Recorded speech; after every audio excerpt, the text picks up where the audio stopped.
অভিনন্দন, শুভেচ্ছা সবাইকে আজকের ক্লাসে। তো আজকের আলোচনার বিষয় হচ্ছে আয়ন বায়ু বা পূর্বালি বায়ু কি, সেই বিষয়টা নিয়ে আমি বিস্তারিতভাবে আলোচনা করব।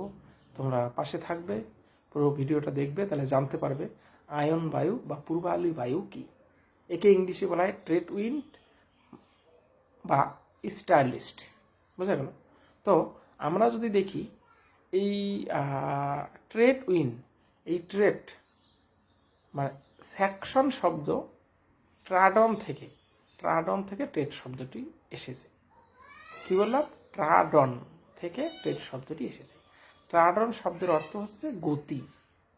হ্যাঁ, এই সামুদ্রিক নৌবিদ্যা সম্বন্ধীয় বাগধারা একটা প্রচলন।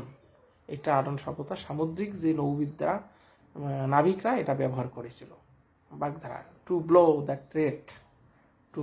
ট্রেড থেকে এসেছে যার অর্থ অন দ্য কনস্ট্যান্ট কোর্স, অর্থাৎ নিয়মিত গতিপথে। বুঝা গেল কি বললাম? নিয়মিত গতিপথে। আবার বাংলায় প্রতিশব্দ একে যে আয়ন বায়ু বলে, যেটা অয়ন শব্দটা থেকে এসেছে, অয়ন থেকে এসেছে আয়ন কথাটা। এই অয়ন শব্দের অর্থ হচ্ছে পথ। বোঝা গেল? অয়ন শব্দের অর্থ পথ, অর্থাৎ যে বায়ু নির্দিষ্ট গতিপথে দুই ক্রান্তীয় উচ্চচাপ বলয় থেকে নিরক্ষীয় নিম্নচাপ বলয়ের দিকে নিয়মিতভাবে প্রবাহিত হয় তাকে বলা হয় আয়ন বায়ু। এই দুই ক্রান্তীয় উচ্চচাপ কি? একটা আছে কক্ষীয় উচ্চচাপ বলয়, আর হচ্ছে মক্করীয় উচ্চচাপ বলয়। উত্তর গোলার্ধে হচ্ছে কক্ষীয় উচ্চচাপ বলয়, আর দক্ষিণ গোলার্ধে হচ্ছে মক্করীয় উচ্চচাপ বলয়। এই দুই উচ্চচাপ বলয় থেকে যখন নিম্নচাপ বলয়ের দিকে বায়ু বা নিরক্ষীয় নিম্নচাপ বলয়ের দিকে বায়ু নিয়মিতভাবে সারা বছর প্রবাহিত হয়, তখন তাকে বলা হয় আয়ন বায়ু। মনে রাখবে, এই বায়ুর কতগুলো বৈশিষ্ট্য আছে যেটা আমরা নর্মাল দেখতে পারি। এই আয়ন বায়ু কি বায়ু? যে এই বায়ু উভয় গোলার্ধে, উভয় কেন? উত্তর গোলার্ধ এবং দক্ষিণ গোলার্ধ। আমরা জানি দুটো গোলার্ধ, নিরক্ষরেখার উপরে উত্তর গোলার্ধ, নিচে এসছে দক্ষিণ গোলার্ধ। মানে নিরক্ষরেখা পৃথিবীকে দুটো ভাগে ভাগ করে দিয়েছে। এই নিরক্ষীয় মানে উচ্চচাপ বলয় থেকে যে নিম্নচাপ বলয়ের দিকে মোটামুটি 30 ডিগ্রি থেকে 0 ডিগ্রি সমক্ষরেখার মধ্যে প্রবাহিত এই বায়ু হয়ে থাকে। তবে মানে ক্রান্তীয় উচ্চচাপ বলয় থেকে নিরক্ষীয় নিম্নচাপ বলয়ের দিকে প্রবাহিত হয় এই বায়ু। এটা উত্তর গোলার্ধে। দক্ষিণ গোলার্ধেও সেম। মকরীয় উচ্চচাপ থেকে নিরক্ষীয় নিম্নচাপের দিকে প্রবাহিত হয় এই বায়ু। এটা একটা বৈশিষ্ট্য। দ্বিতীয় হচ্ছে যে স্থলভাগ ও জলভাগ মিলিয়ে পৃথিবীর প্রায় কত 1/3 এই বায়ু কি হয়? প্রবাহিত হয়। মানে 3/1 এই বায়ু প্রবাহিত হয়, সেটা জলভাগ স্থলভাগ মিলে। ফেরোলের সূত্র অনুসারে এই বায়ু উত্তর গোলার্ধে ডান দিকে, দক্ষিণ গোলার্ধে বাঁ দিকে একটু বেঁকে প্রবাহিত হয়। আমরা জানি ফেরোল এটা বলেছিল, যেটা উত্তর পূর্ব আয়ন বায়ু এবং দক্ষিণ পূর্ব আয়ন বায়ু নামে পরিচিত। কি বললাম বলো তো? মানে নিরক্ষীয় নিম্নচাপ যখন উত্তর গোলার্ধে কক্ষীয় উচ্চচাপ থেকে নিরক্ষীয় নিম্নচাপ বলয়ের দিকে আসে, তখন কি হয়? ডান দিকে বেঁকে প্রবাহিত হয় একটু হালকা। তখন কি হয়? সেটা বায়ু উত্তর পূর্ব আয়ন বায়ু নামে পরিচিত। আর মকরীয় উচ্চচাপ বলয় থেকে যখন বায়ুটা নিরক্ষীয় নিম্নচাপ বলয়ের দিকে আসে, তখন কি হয়? বাঁ দিকে একটু বেঁকে যাবে। ফেরোলের সূত্র অনুসারে সেটা হবে দক্ষিণ পূর্ব আয়ন বায়ু। কারণ দক্ষিণ পূর্ব আয়ন দিক থেকে আসতেছে বলে একে বলা হয় দক্ষিণ পূর্ব আয়ন বায়ু। মনে রাখবে। হ্যাঁ, এবার এই আয়ন বায়ু এই ক্রান্তীয় অঞ্চলে সাধারণত পূর্ব দিক থেকে প্রবাহিত হলেও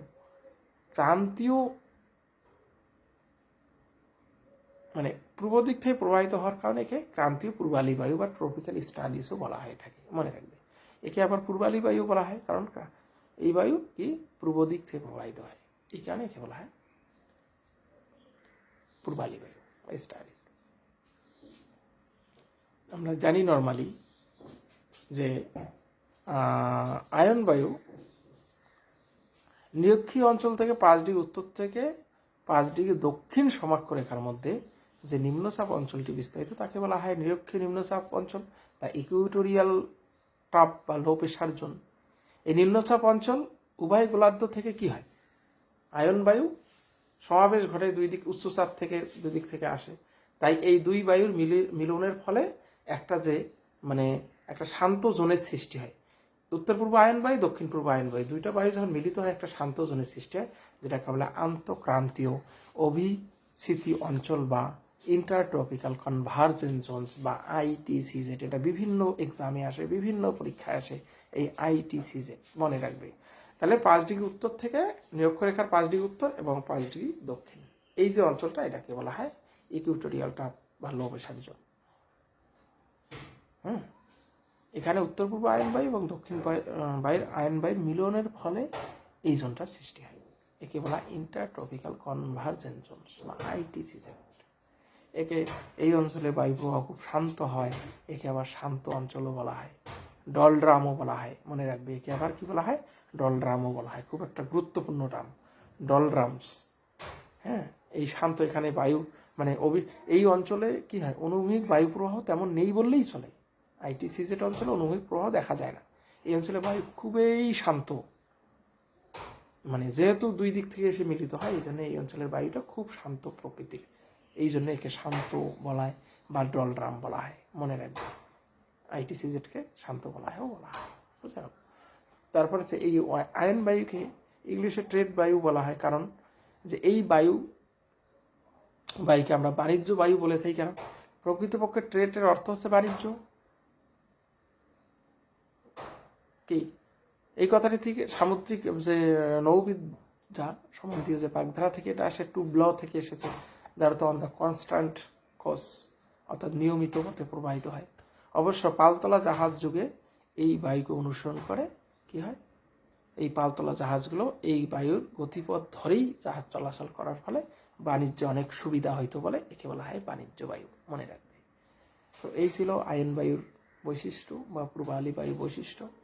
হ্যাঁ, তো পরবর্তী ক্লাসে আমি মেরু বায়ু নিয়ে আলোচনা করব।